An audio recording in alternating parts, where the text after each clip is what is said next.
To all the geeks and nerds out there, today I'd like to talk about 1.15 and possibly one of the best changes to come to Minecraft in a very long time.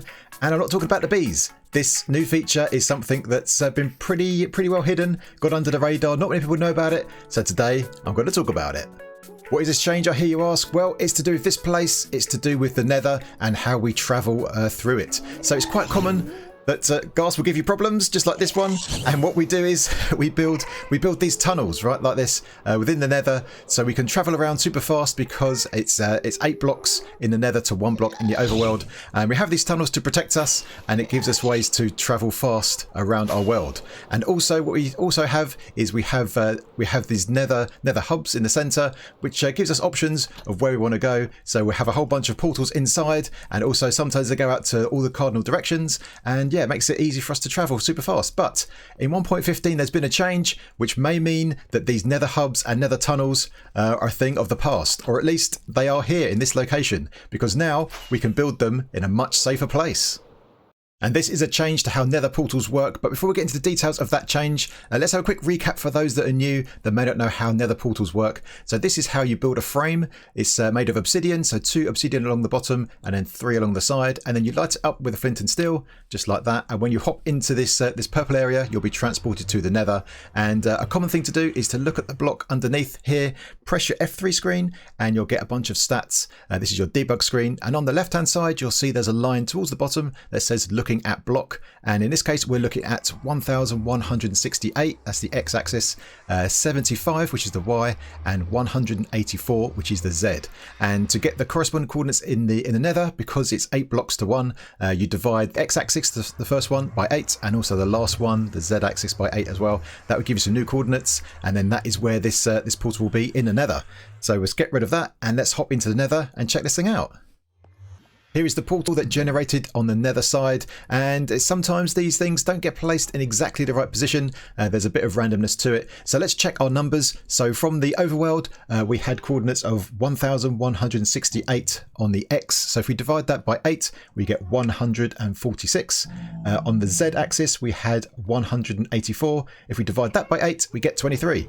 So if we look here at this block and press F3, we look at our looking at block, we can see these numbers are slightly different. So the looking at block here is 145, 83, 23. So with the y-axis, you leave that the same. So that should be 75. So in fact, the perfect position for this portal to link up perfectly is actually down there, where that torch is. That is the place that's the ideal location, I guess you can say. Now that we know about the ideal location of a portal, we can now talk about linking them up to the Overworld. So what the game will do is it will, when you hop through a portal in the Overworld, it will look for a portal on the Nether side as close as possible to the ideal location of that portal. And it will link up to the closest one. So in this case, there's only one portal here, so we'll link up. We can break this and move it somewhere else, and it will link up again. And if there are 2 portals, as I said, it will pick the closest one to the ideal location of this portal. So what we can do now is we can move this somewhere else, and we're going to move it to a much safer place where we can build and not be endangered by lots of nasties from the Nether.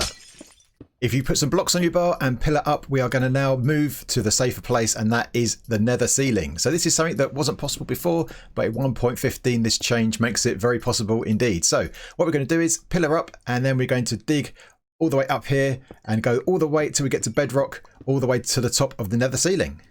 Once you hit bedrock, all you need to do is to clear out as much of the netherrack as you can in this kind of area, and you need to look around for a particular formation of bedrock. It's relatively common, so you should find it without too much bother. But what you're looking for is 2 blocks like this together, and they need to be at the right Y location. So if you press your F3 screen again and look at the looking at block, you're looking for two bedrock blocks like this next to each other, where their Y coordinate is 127. So if you look at my looking at block, it says 127 on the Y axis for these 2 right here, and this is going to allow us to get on top of the Nether. Now before you do that, make sure you've got some obsidian with you and also a flint and steel, because if you don't, the only way back is death.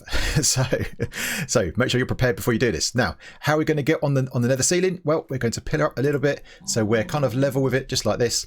And now you've got 2 options. One option is to use snow layers, the other option is to use an enchantment table, so you can choose the way you like, but I'm going to choose the snow layers. All you need to do now is put down 5 snow layers. 1, 2, 3, 4, 5.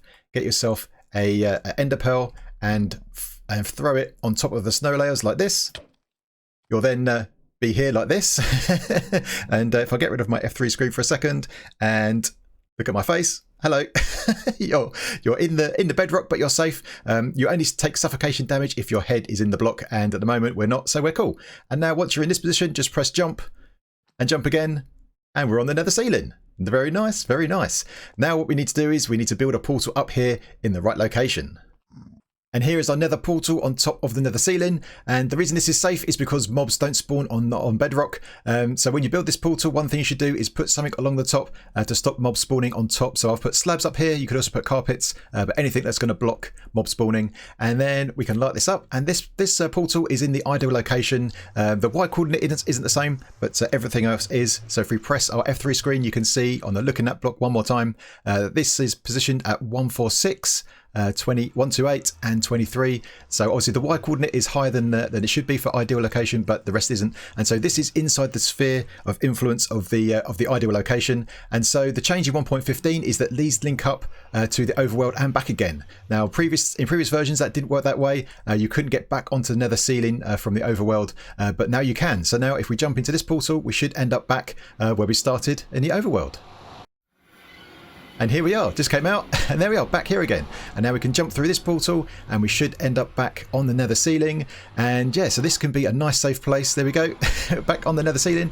So now, instead of building our nether portals and our nether hub inside the nether, where we've got all the netherrack to dig out, and we've got ghasts and blazes and all these horrible things, we can now build up here. So imagine building a nether hub up here, and all tunnel. You don't need to have tunnels, but imagine you've got maybe ice boat roads or piston bolts or whatnot, all on top of the nether ceiling. Nice and easy, and you can just build your portals and yeah, maybe never even go to the nether again. So there we have it, a new change to 1.15 that makes things a lot easier.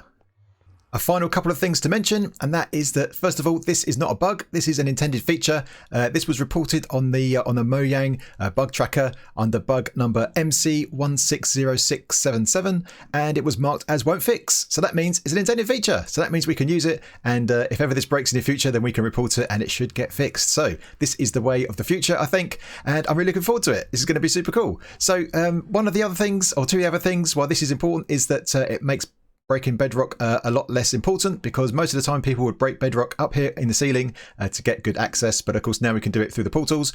And another good reason is that this is a great way to transport mobs around. So historically that's been pretty hard to get mobs to transport through the nether, through the netherrack and all the obstacles there, but now we've got a nice clear area to do it. Just put them into a portal, lay down some rails, put them in a minecart, and yeah, you can move them to anywhere in your world pretty easily. So this is going to be super cool, and I'm looking forward to what people come up with. But anyway, that is the end of the video. I hope you enjoyed it, and if you did, then please hit the like button, and if you're new, then feel free to subscribe, and if you've got any comments or suggestions, then get it in that comment section. Alright my geeks, until next time, I will see you later.